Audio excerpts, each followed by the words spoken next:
Good morning, students. Now, let us study today chemical properties of metals. Now, how many types of chemical properties of metals we are going to study? Let's see. The chemical properties of metals include the following reactions. First reaction is reaction of metals with oxygen. Second one, reaction of metals with water. Third one is reaction of metals with dilute acids. And fourth one is reaction of metals with salt solution. Before studying all the chemical properties of metal, students must know that what is the reactivity of these metals so that we can understand reactivity of different metals with water, acids, etc. Now see in the image you will find reactivity series. What you are seeing in this reactivity series? Look at this carefully. This includes comparison of different metal with hydrogen. See, there is hydrogen on this image. You will find the metals which are kept above the hydrogen.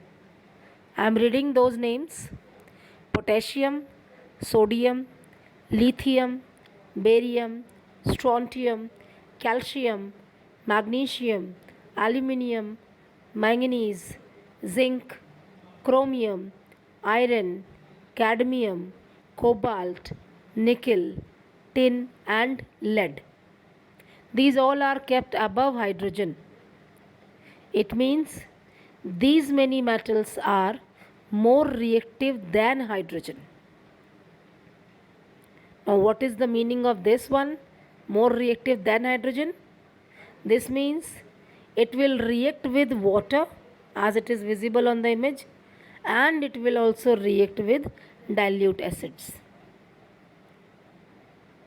So these metals are reactive metals.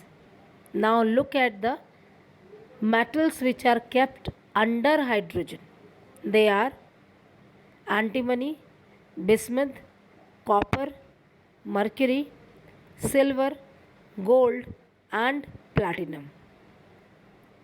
These metals are under hydrogen in the reactivity series. This means these are less reactive than hydrogen, or we can say that down towards the gold and platinum they are highly unreactive.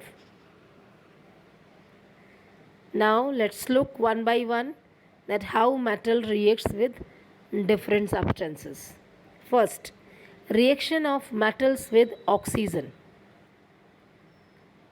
Most of the metals reacts with oxygen in air to form metal oxides.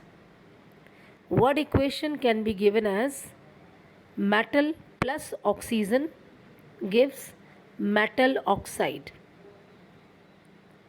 Metal oxides are basic in nature.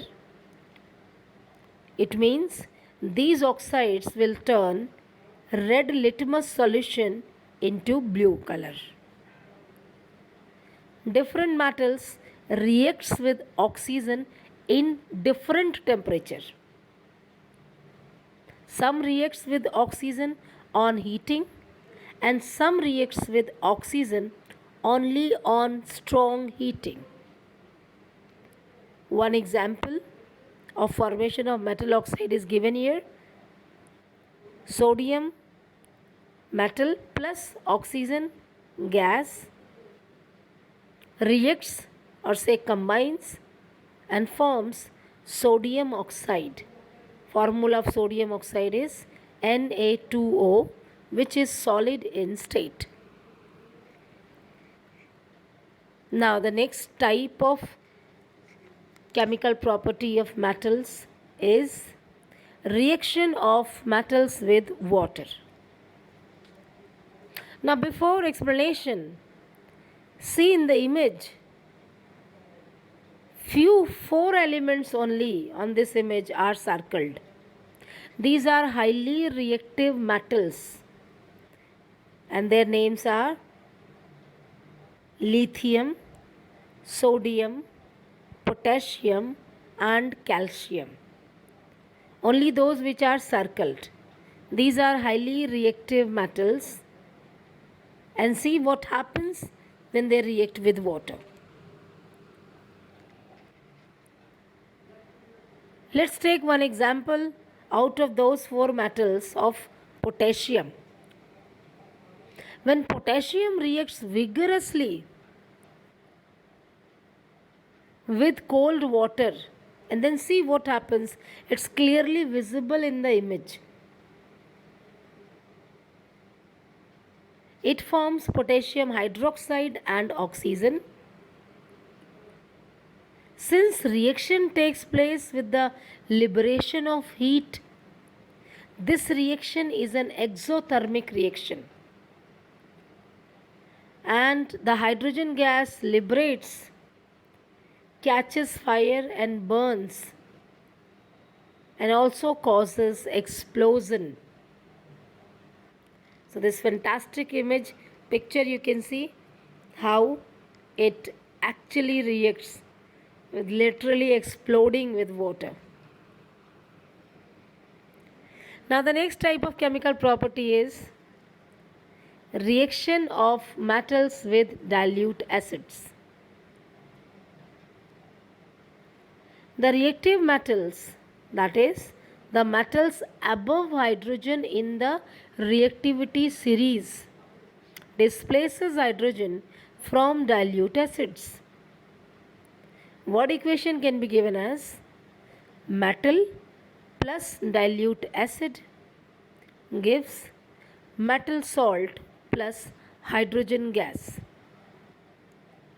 One example can be taken of magnesium. When magnesium metal solid dropped in dilute hydrochloric acid, it gives magnesium chloride MgCl2 and liberates dihydrogen gas or H2 gas. Look at these some more reactions, that is reaction of these reactive metals with dilute acid.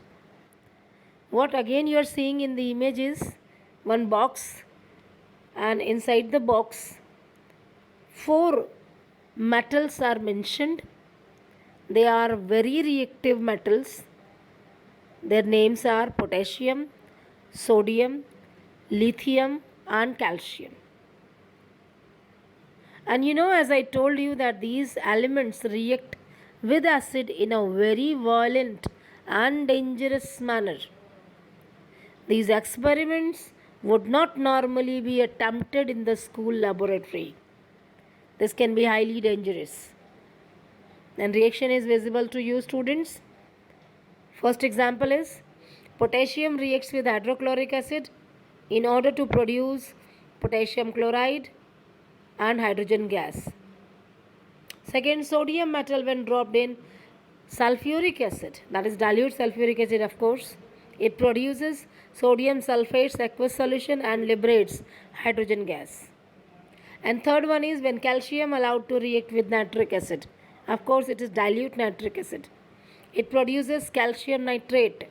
Formula is CaNO3 whole twice, and along this it liberates hydrogen gas. Now the last chemical properties of metal is reaction of metals with salt solutions. When a more reactive metal is immersed in the salt solution of a less reactive metal, then the more reactive metal displaces the less reactive metal from its salt solution. Let's see some interesting examples here. First one, when zinc metal dropped into aqueous solution of copper sulfate, it gives aqueous solution of zinc sulfate along with copper solid. Why this happened? So here we will write zinc is more reactive than copper. Second example is given here. When copper metal is dropped into aqueous solution of zinc sulfate, no reaction occurs. Why? Since copper is less reactive than zinc. See the third example. When copper metal dropped into aqueous solution of silver nitrate, formula of silver nitrate is AgNO3. It reacts and produces copper nitrate and silver deposits. Since copper is more reactive than silver, as you know from the reactivity series. Now see last and the fourth interesting example. When silver metal dropped in aqueous solution of copper sulfate, no reaction takes place. Why? So as from the reactivity series you have studied that silver is less reactive than copper. Therefore, silver is unable to displace copper from its salt solution. And you know, students, that it is also known as displacement reaction. Thank you.